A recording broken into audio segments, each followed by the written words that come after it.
topic is daimon,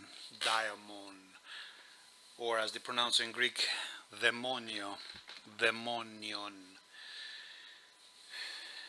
Now, whoever professes to be able to define what demonio means, or what it is, like with quantum physics, he who claims to know what quantum physics is has no clue what quantum physics is, and he who knows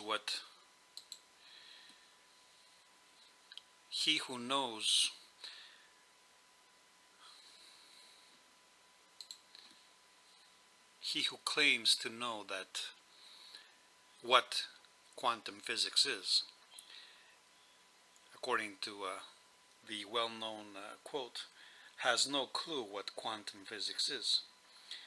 Similarly, he who claims to be able to define what demonio is, or daimon is, has no clue what it is. And although I'll try to, or some will accuse me of claiming to know what demonio is, I do not claim such a thing. But I will point to a direction, because I've experienced it, I've witnessed it there. If we take the flux as our metaphor, then demonio is the ability to dive deep into the abyss. And the deeper you go, the darker it becomes. And the one who can endure the pressures, the darkness, the cold of the abyss, and can resurface unscathed, without drowning, without suffering the bends, without damaging his brain, is the one who possesses the highest form of demonio. Now, some have equated it with a certain form of cleverness, or the emotional quotient, the social talent of being charming. And this is an aspect of demonio, because when you dive deeper than the other, then when you look back towards the surface, you can see him swimming up there, wiggling up there, and you can undermine him, you can trick him, you can come up from below him, you can surprise him, you can go where he cannot go. And this is the advantage of possessing this demonio.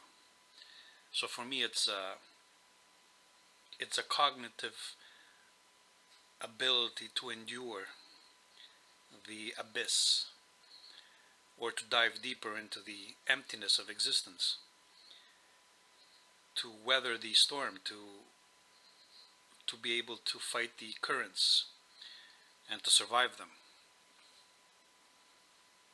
Now, the concept of demonio has been associated with the Greeks, and I can only ascribe this to the fact of their historical and geographic positioning, but also the form their language took.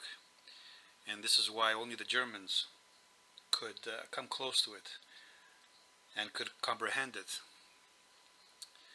And it also explains the German miracle, which is only outperformed by the Hellenic miracle.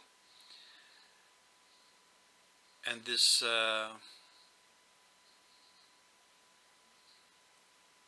ability, this advantage the language offers these people, was because they must have endured much more suffering than the others. And not that the others did not experience suffering, but that they were broken by it, whereas the Greeks did not lose themselves in the flux, did not abandon their core. They remained true to what they were, despite everything that happened to them.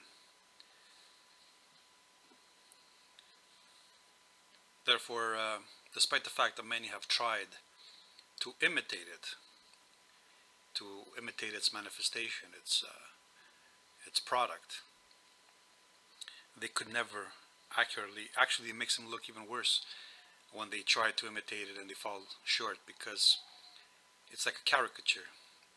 The actor, when he imitates somebody and he does it in a way where it exposes how he doesn't really understand it, because he can never embody that the spirit of the person he's trying to imitate, and it makes him look like a fool, makes him look foolish. It only exposes how out of his depth he is. And this is why the best actors are the ones who can embody the person they're trying to imitate. And we admire such characters because although they're imitating, their imitation shows that they've acquired a profound understanding of the person or of the idea they're imitating. Like with everything in existence, the term daemon, can only serve as an approximation, a symbol, alluding to something we can only experience and know it when we experience it. So even like the word intelligence also, although I have tried to define intelligence as this combination of abstract thinking, projection using imagination, and courage.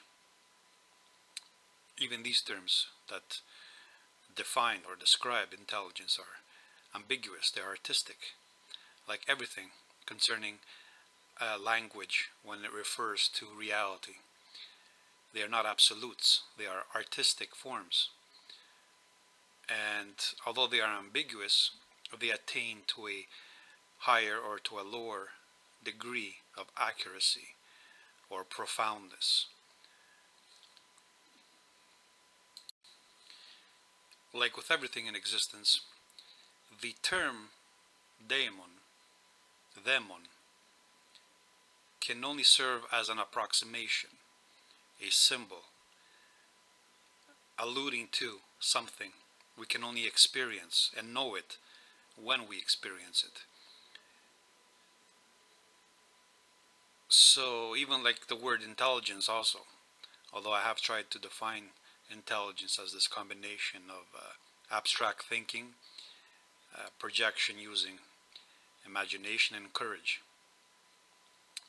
Even these terms that define or describe intelligence are ambiguous, they are artistic.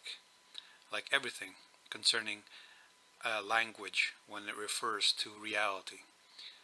They are not absolutes, they are artistic forms. And although they are ambiguous, they attain to a higher or to a lower degree of accuracy or profoundness.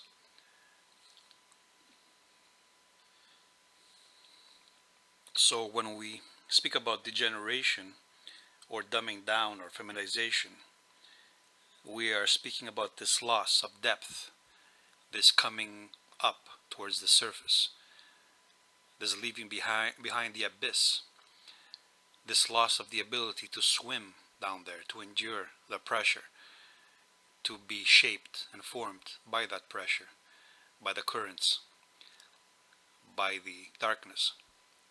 And this loss, I contend, is not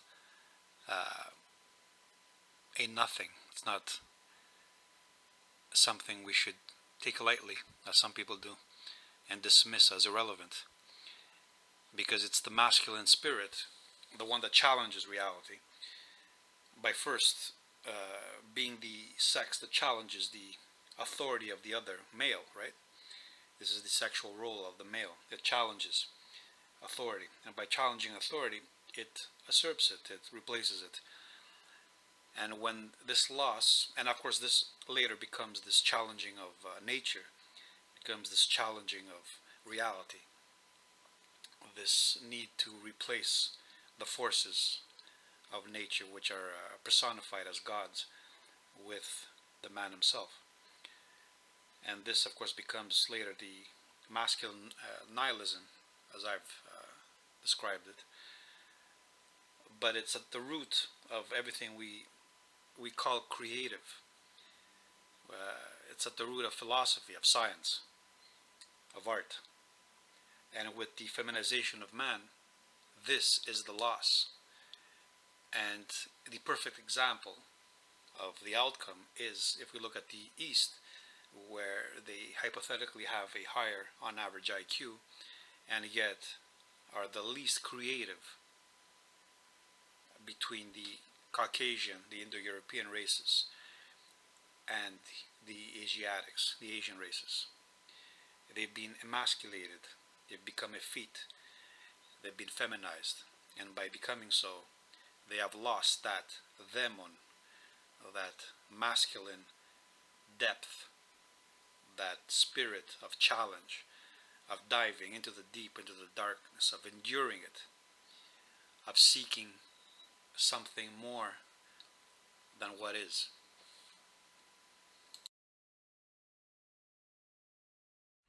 Why so serious? Let's put a smile on that face.